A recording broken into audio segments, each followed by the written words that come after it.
반갑습니다. 우리 옆자리 성도님들과 우리 한번 인사 나누겠습니다. 메리 크리스마스, 행복한 성탄절 되세요 하면서 한번 인사 나누겠습니다. 메리 크리스마스, 행복한 성탄절 되세요.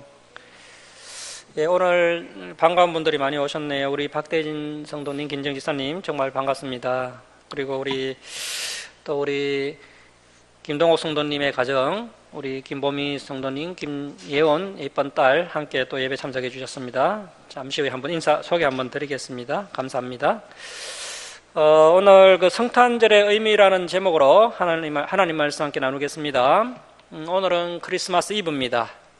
내일은 예수님이 땅에 태어나신 성탄절입니다.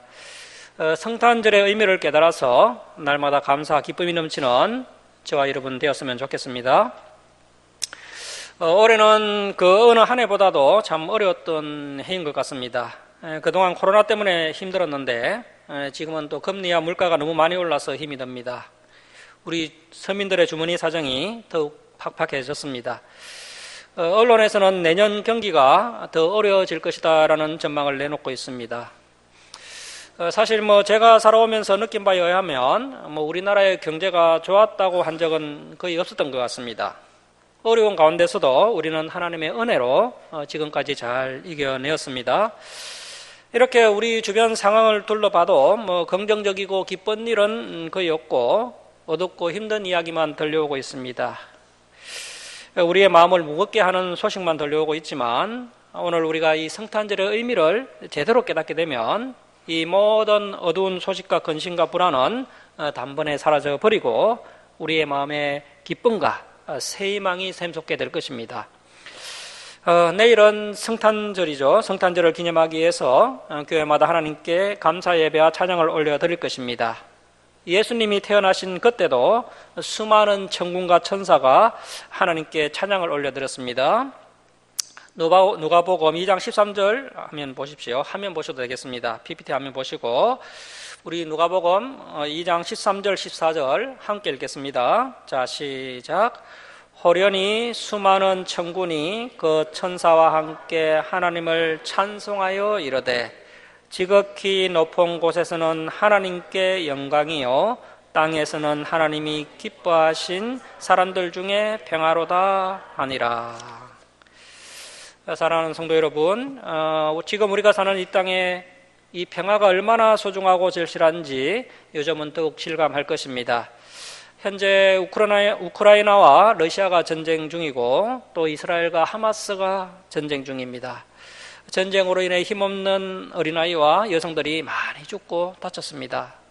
또한 미국과 중국의 패권 전쟁으로 중간에 끼어 있는 우리나라는 새우등이 터지고 있습니다. 문제는 앞으로 전 세계적으로 이러한 갈등과 반목과 전쟁이 끊이지 않을 것이라는 전망입니다. 자국의 이익만을 추구하는 나라들 때문에 전 세계적으로 크고 작은 분쟁이 일어나고 있으며 수많은 사람들이 고통을 당하고 있습니다. 하나님이 창조하신 자연환경은 인간들의 욕심으로 파괴되었고 기상이병과 새로운 전염병으로 수많은 사람들이 목숨을 잃고 있습니다. 이 땅에 예수님이 오신 지가 2000년이 지났는데 이렇게 고난과 슬픔이 넘쳐나는 세상이 되었을까요? 그것은 바로 우리의 죄 때문입니다. 우리의 죄 문제를 해결해 주시기 위해 예수님이 이 땅에 오셨지만 여전히 예수님을 구주로 영접하는 사람들이 많지 않기 때문입니다. 아직도 죄 문제를 해결받지 못한 사람들이 많기 때문에 이 세상은 점점 더 어두워져 가고 있습니다. 사랑하는 여러분, 우리 인류에게 어떻게 해서 이 죄라는 것이 생겨나게 되었을까요? 처음 인류인 아담과 하와가 하나님처럼 높아지고 싶은 교만한 마음 때문에 선악과를 따먹고 타락하게 되었습니다. 창세기 3장에는 인류의 타락의 기원이 나오고 있습니다. 창세기 3장 4절 말씀 보십시오. 뱀이 하와를 유혹합니다. 뱀이 여자에게 이르되 너희가 결코 죽지 아니하리라. 너희가 그 선악과를 먹는 날에는 너희 눈이 밝아져 하나님과 같이 되어 선악을 알 줄 하나님이 아심이니라. 하나님께서는 창세기 2장 17절에서 선악을 알게 하는 나무의 열매는 먹지 말라.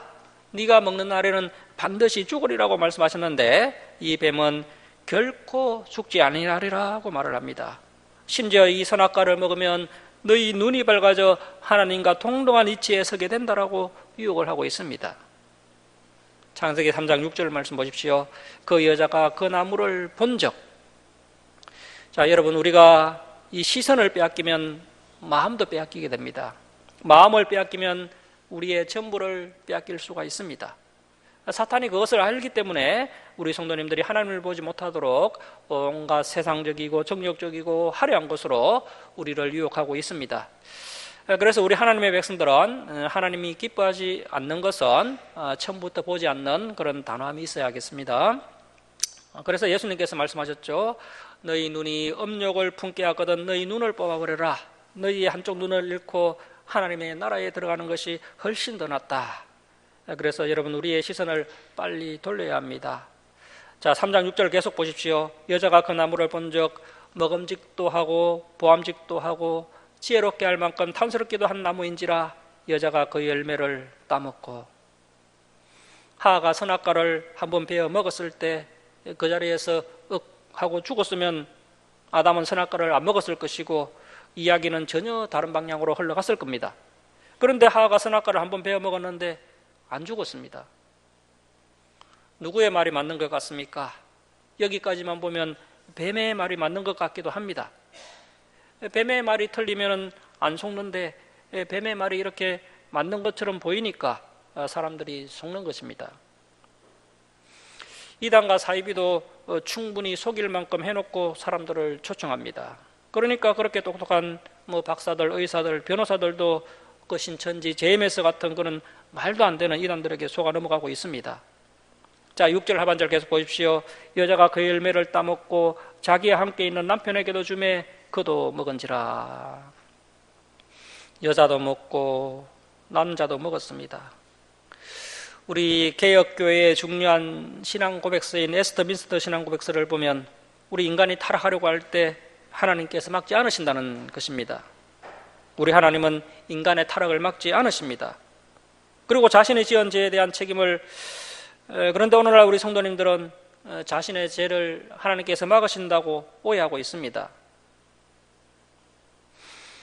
그래서 자신이 지은 죄에 대한 책임을 하나님께 돌리는 그런 어처구니 없는 모습들을 많이 볼 수가 있습니다. 오늘날 많은 성도님들이 자기가 잘못된 선택을 해서 고난에 빠져놓고는 하나님 제게 이러십니까? 이런 황당한 기도를 드리고 있습니다. 자, 여러분, 우리 하나님은 인간이 잘못된 선택을 할 때 그것을 막지 않으십니다. 하나님께서는 우리 인간들에게 자유의지를 허락해 주셨기 때문입니다. 우리 하나님은 인격적인 분이시기 때문에 우리의 자유를 제한하지 않으십니다. 그러나 이 자유에는 책임이 반드시 따릅니다. 자유의지를 가지는 인간이 잘못된 선택을 한 부분에 대해서 하나님께서 반드시 책임을 물으십니다.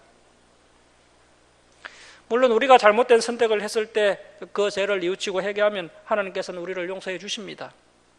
하지만 그 죄에 대한 징계는 피할 수가 없습니다. 매는 반드시 맞게 되어 있습니다. 그래서 우리가 하나님의 말씀에 불순종하고 죄를 짓고 싶은 마음이 들 때 네가 먹는 날에는 반드시 죽으리라고 경고하시는 이 하나님의 말씀을 깊이 되새겨야 합니다. 안타깝게도 아담과 하와는 선악과를 따먹은 죄를 회개하지 않았고 타인에게 자신의 죄를 전가하였습니다. 선악과를 따먹은 아담과 하와는 결국 죽고 말았습니다. 그래서 죄의 싹은 사망입니다. 이 아담과 하와의 이 언제 때문에 인류에게 죄가 들어오게 되었고 이 죄는 갈수록 커져만 갔습니다. 이처럼 인간의 죄 문제는 타락한 인간이 스스로 해결할 수가 없습니다. 그래서 성자 하나님이신 예수님이 우리의 죄 문제를 해결해 주시기 위해서 직접 죄 없는 인간으로 이 땅에 오신 것입니다. 우리 인간들이 가장 이겨내기 어려운 죄가 이 탐욕과 교만입니다. 우리의 욕심은 끝이 없고 또 우리가 조금만 일이 잘 풀려도 이 교만이라는 것이 스물스물 올라옵니다. 아무리 잘라내도 어느새 교만이 우리의 마음을 잠식하는 것을 볼 수 있습니다. 예수님 당시에도 이 종교 지도자들의 교만이 하늘을 찔렀습니다. 요한복음 12장 43절에 보면 그들은 사람의 영광을 하나님의 영광보다 더 사랑하였더라고 말씀하고 있습니다. 바리새인과 세리의 기도에 비유해서 바리새인들은 1회에 2번씩 금식을 하고 또 11조를 철저히 드렸지만 그들이 그렇게 한 이유는 바로 자신을 드러내고 높이기 위한 것이었습니다. 바리새인들은 자기만 옳았다고 믿고 다른 사람들을 멸시하며 자신의 영광을 드러내기에 바쁜 사람들이었습니다. 반대로 세리는 멀리 있어서 감히 눈을 들어 하나님을 우러러 보지도 못하고 다만 가슴을 치며 가로되 하나님이여 불쌍히 여기옵소서 나는 죄인입니다 라고 고백을 하였습니다. 자, 그런데 오히려 이 죄인 세리가 어렵다 하심을 받고 집에 내려갔습니다.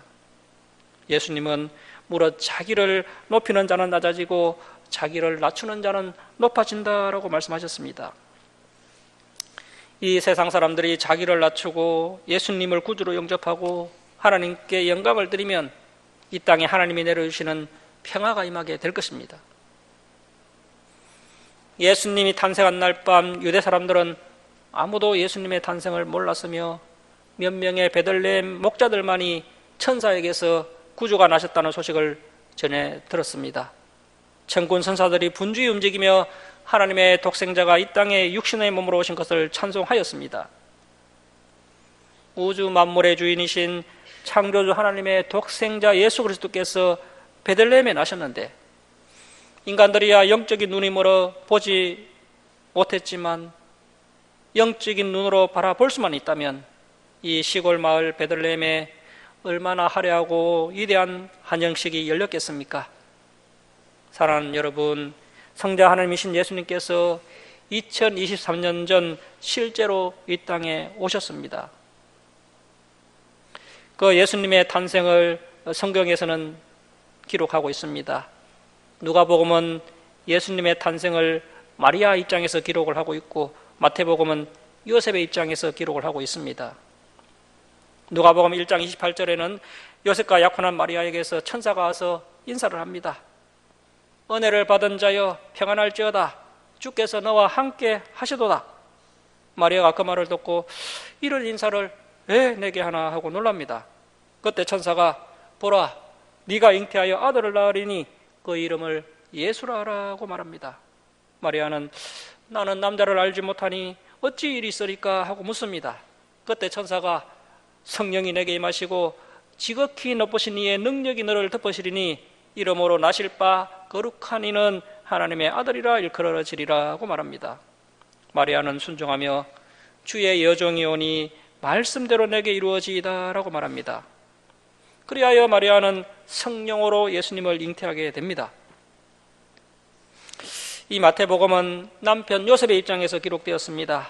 마리아가 요셉과 약혼하고 동거하기 전에 마리아가 임신했다는 말을 들은 요셉은 큰 충격을 받고 좌절을 합니다. 그러나 성경은 요셉이 어려운 사람이라고 기록합니다. 요셉은 마리아가 임신했다는 사실을 다른 사람들에게 말하지 않고 조용히 파혼하기로 결심합니다. 만약 요셉이 다른 사람에게 마리아가 임신했다는 사실을 말한다면 마리아는 가늠죄에 몰려 돌에 맞아 죽을 수도 있기 때문에 이 요셉은 침묵한 겁니다. 요셉은 생명을 소중히 여기며 또 긍휼이 넘치는 사람이었습니다. 그때 천사가 현몽하 이야기합니다. 마태복음 1장 20절 말씀 보십시오. 다윗의 자손 요셉아 내 아내 마리아 데려오기를 무서워하지 말라. 그에게 잉태된 자는 성령으로 된 것이라. 요셉은 잠에서 깨어 일어나 천사의 분부대로 마리아를 데려왔으나 아들을 낳기까지 동침하지 아니합니다. 일대 로마 황제 가이사 아구스도가 당시 로마 식민지였던 그 이스라엘 백성들에게 자기의 고향으로 돌아가서 호적을 하라고 명령합니다. 호적 등록을 해서 인구를 파악해야 세금을 많이 거둘 수 있고 또 징집을 할 수 있기 때문에 이런 명령을 한 겁니다. 이때 다윗의 후손인 요셉은 베들레헴으로 호적을 하기 위해 만삭인 마리아를 데리고 떠난 것입니다. 예수님이 탄생하기 700여 전에 이사야 선지자와 미가 선지자가 이 메시아 오심을 예언하였습니다. 그 예언은 매우 구체적인 것들이었습니다. 이사야 9장 6절에 예수님께서 오실 것이라는 예언이 구체적으로 기록되어 있습니다. 이사야 9장 6절입니다. 이는 한 아기가 우리에게 낳고 메시아신 예수께서 인간의 몸으로 이 세상에 오실 것을 이 이사야 선지자가 예언하고 있는 것입니다. 한 아들을 우리에게 주신 바 되었는데 하나님 아버지께서 우리를 너무나 사랑하셔서 아들이신 성자 예수님을 우리를 위해 내어주셨습니다. 그의 어깨는 정사를 메었고 이 정사는 온 세상을 다스리는 권세를 말합니다. 예수님께서는 아기로 계셨을 때도 온 인류의 운명은 그분의 어깨에 달려 있었던 것입니다. 그의 이름은 기묘자라. 예수님의 별명이 나옵니다. 기묘자, 기묘한 모사, 그러니까 놀라운 상담자라는 뜻입니다. 우리는 어려운 일을 당하면 상담을 합니다.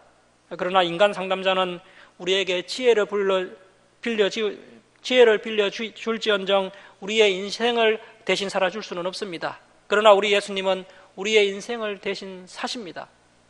예수님은 우리 안에 오셔서 내 인생을 설계하시고 또 나를 인도하시고 나를 주장하셔서 하나님의 뜻대로 살게 하십니다.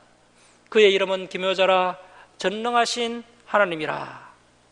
그리고 우리 예수님은 전능하신 성자 하나님이십니다. 우리가 예수님의 이름으로 기도 드릴 때 하나님 아버지께서 우리의 모든 간구를 들으시고 응답해 주십니다. 영존하시는 아버지라. 우리는 주로 성부 하나님을 아버지라고 부르는데요, 여기서 이 아버지의 의미는 진리의 성령으로 우리를 낳으셨다라는 의미입니다. 예수님께서 십자가에서 죽으시고 우리를 구원하신 것은 우리를 영적으로 해산한 것이나 마찬가지입니다. 바울도 갈라디아 교인들에게 내가 다시 너희를 위해 해산하는 수고를 한다라고 이야기했습니다. 영존하시는 아버지라 평강의 왕이라 할 것임이라. 우리 예수님께서 다스리는 나라는 평화로운 나라입니다. 죄와 다툼과 시기가 없기 때문에 예수님의 백성들에게 평강이 임하게 됩니다. 자, 그래서 앞으로 태어나게 될 그 메시아에게 붙여진 칭호가 창세 이후에 그리고 인류 역사 종말까지 그 누구에게도 붙일 수 없는 엄청난 칭호들이 이 아기 예수께 붙여진 것을 볼 수 있습니다. 자, 그래서 이사야 선지자가 예수님 오시기 700여 년 전에 이것을 미리 내다보고 메시아께서 출임하시면 이러이러한 일들이 있게 될 것이다 하면서 메시아 예언을 하고 있는 것입니다. 자, 이렇게 구약 성경에 예언됐던 그 메시아가 신약 시대가 되자 실제로 이 땅에 오심으로 이 구약 성경의 예언이 성취가 되었습니다. 미가서 5장에서는 베들레헴이라는 마을에 메시아가 오실 것이 예언되어 있습니다. 미가서 5장 2절입니다. 베들레헴 에브라다야, 너는 유다 족속 중에 작을지라도 이스라엘을 다스릴 자가 내게서 내게로 나올 것이라. 그의 근본은 상고의 영원에 있느니라. 미가서에는 앞으로 태어나실 예수 그리스도가 신성을 가지신 하나님의 아들이라는 것을 분명히 예언하고 있습니다. 2절 하반절에 상고의 영원에 있느니라. 이 상고라는 히브리어가 올람이라는 히브리어인데 이 올람은 영원함이라는 뜻입니다. 그런데 이 올람이라는 말을 개역 개정에서 번역을 할 때 상고라고 번역을 했는데 이 상고는 아주 오래되었다 그런 뜻인데 좋은 번역은 아닙니다. 왜냐하면 우리 예수님은 하나님의 본체이신데 그 기원이 단지 오래되었다 이 정도로 설명이 되지 않습니다. 우리 하나님은 시작도 끝도 없으신 분이시며 영원하신 분이십니다. 자, 그래서 미가서에서는 앞으로 베들레헴에서 나실 그 메시아이신 예수 그리스도는 영원하신 성자 하나님이신 것을 예언하고 있는 것입니다. 미가가 예언한 지 700년이 지난 후에 로마 황제 가이사 아구스도가 자기 고향으로 가서 호적을 하라는 영을 내림으로 예수님이 베들레헴에서 태어나시게 되었던 것입니다. 즉 하나님이 선지자들을 통해서 예언을 하도록 하신 후 하나님의 때에 요셉과 마리아가 베들레헴에 가도록 이 가이사 아구스도가 그와 같은 명령을 내리게 하신 것입니다. 그 명을 내린 로마 황제는 하나님에 대해 알지도 못했지만 결국 그는 하나님의 섭리의 도구가 되었던 것입니다. 사랑하는 성도 여러분, 우리 예수님은 성령으로 잉태되신 하나님의 아들이십니다. 우리는 이 부분에 대해서 확실한 믿음을 가져야 합니다. 이것이 얼마나 중요했으면 우리가 예배 때마다 항상 사도신경을 암송하는데 성령으로 잉태되어 동정녀 마리아에게서 나시고라고 신앙을 고백하고 있습니다. 그러나 많은 사람들이 이 사실을 믿지 못합니다. 심지어 성도들도 믿지 못하는 분들이 많습니다. 인간적인 생각으로는 참 받아들이기가 쉽지 않습니다. 솔직히 마리아와 요셉이 말로 하는 정언에는 아무런 증거가 없습니다. 요즘처럼 유전자 검사를 할 수도 없으니 물증이 없을 수밖에 없습니다. 자, 그러나 성령으로 잉태된 사실이 진실이라고 밝혀지는 그런 사건들이 벌어지게 됩니다. 예수님이 죽은 사람도 살리시고 또 무리도 걸으시고 또 바람을 꾸짖어 바다를 잠잠하게 하신 이 모든 일은 하나님의 아들이 아니고서야 행할 수 없는 일들입니다. 이러한 기적을 보고도 예수님을 하나님의 아들이라고 믿는 사람들은 극소수였습니다. 자, 그러나 예수님이 십자가에서 죽으시고 다시 부활하신 사건이 일어나게 됩니다.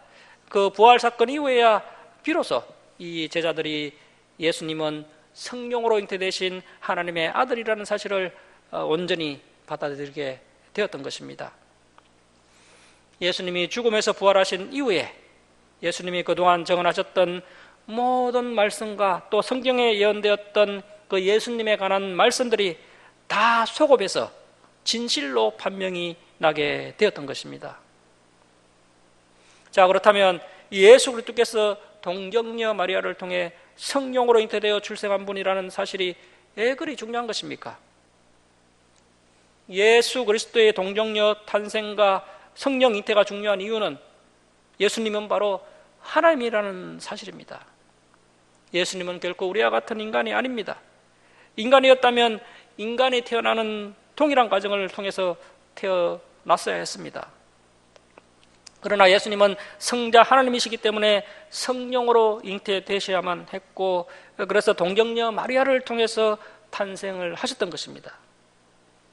많은 사람들은 예수님이 하나님의 아들 되심을 믿지 못하고 그 예수님은 위대한 성자요 인류 역사상 최고의 인간이다라고 이야기하고 있습니다. 유럽과 미국 교회의 성도수가 자꾸 줄어들고 교회가 문을 닫는 이유가 창조주 하나님을 인정하지 않고 또 예수께서 성령으로 잉태된 하나님의 아들이라는 사실을 인정하지 않기 때문입니다. 여러분, 우리 예수님은 하나님의 아들이시요 성자 하나님이십니다. 자, 그렇다면 왜 성자 하나님이신 예수님이 인간의 몸으로 이 땅에 오신 겁니까? 앞에서도 보시다시피 그 아담과 하와가 지은 그 죄, 그 언제가 인간에게, 모든 인류에게 이 언제가 유전이 되고 있습니다. 그러나 예수님은 동정녀인 마리아의 몸을 빌려서 성령으로 잉태되셨기 때문에 우리 예수님은 그 언제가 없으신 분이십니다. 자, 그래서 로마서 3장 23절을 보시면 모든 사람이 죄를 범하였음에 하나님의 영광에 이르지 못하더니라고 하였습니다. 그래서 죄인은 절대로 죄인을 구원할 수가 없습니다. 죄인을 구원하려면 죄가 없어야 합니다. 죄가 있는 사람이 십자가에 달려 죽는다 해도 그것은 자기 죄 때문에 죽은 것입니다.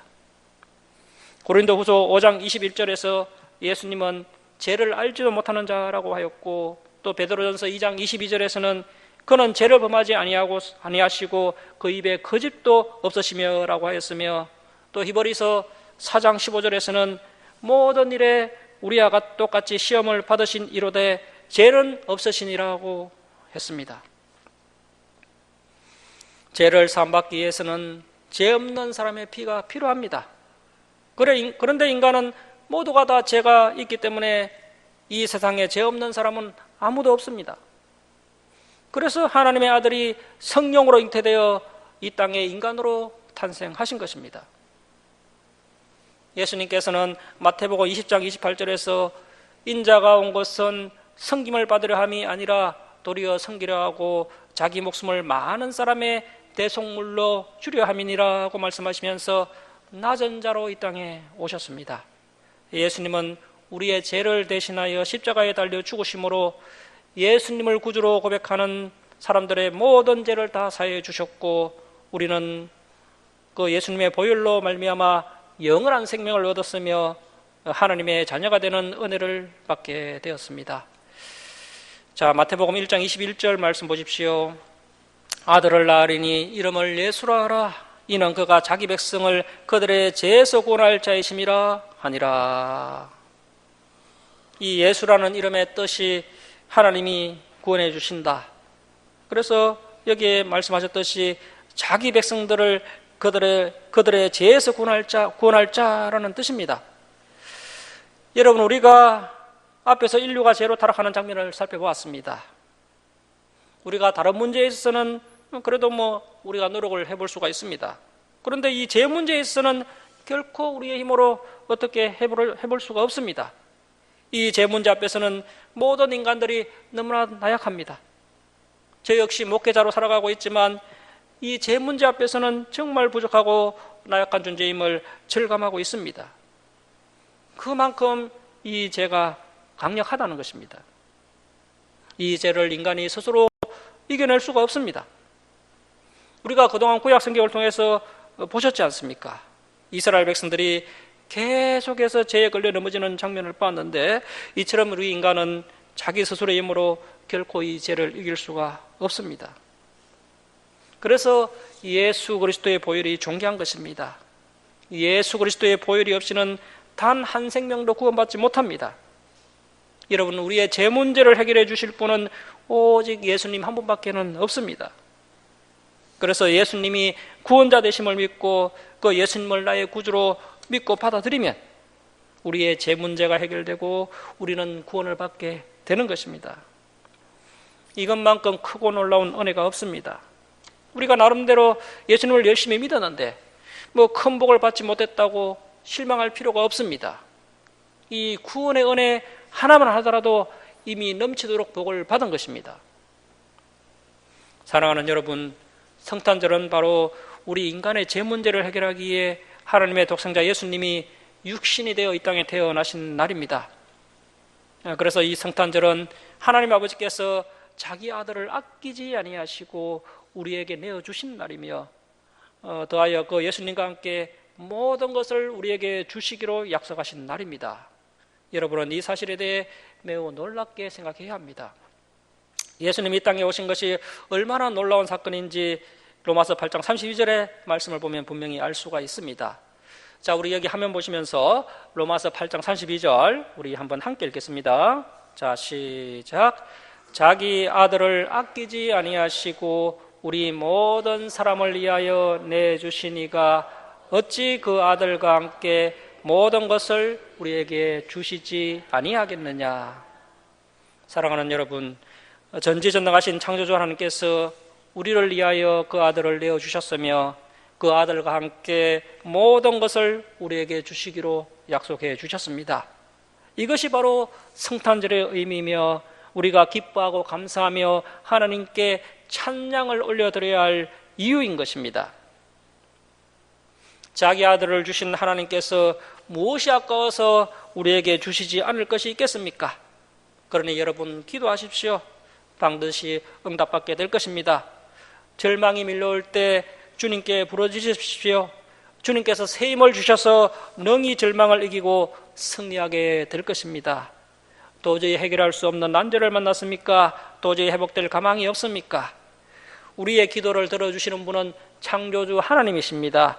하나님은 아무것도 없는 곳에서 이 온 우주 만물을 창조하신 분이시고 이 세상 모든 사람들의 생사화복을 주관하시는 분이십니다. 그 아들과 함께 모든 것을 우리에게 주시겠다고 약속해 주셨습니다. 그 창조주 하나님이 우리의 아버지가 되십니다. 그러니 예수님의 이름으로 기도하시기 바랍니다. 우리의 기도를 예수님의 이름으로 한다는 사실을 기억하십시오. 죽음에서 부활을 이루신 하나님의 능력이 그 예수님 안에 있습니다. 이것은 능치 못할 것이 없다는 뜻입니다. 그러니 아무것도 염려하지 말고 다만 모든 일에 기도와 간구로 너희 구할 것을 감사함으로 하나님께 아뢰면 되는 것입니다. 말씀을 마치도록 하겠습니다. 사랑하는 성도 여러분, 예수님을 믿는 저와 여러분은 이미 구원의 은혜를 받았습니다. 더하여 하나님 아버지께서 우리를 위하여 그 아들을 내어주셨으며 그와 함께 그 아들과 함께 모든 것을 우리에게 주시기로 약속해 주셨습니다. 그 예수님과 함께 얼마나 많은 복과 능력과 은혜와 사랑을 약속받았는지를 기억하여서 이제부터 절망하지 마시고 힘차게 살아가시기 바랍니다. 인내하며 하루하루 주님 의지하고 나가다 보면 마침내 기적을 만나게 될 것입니다.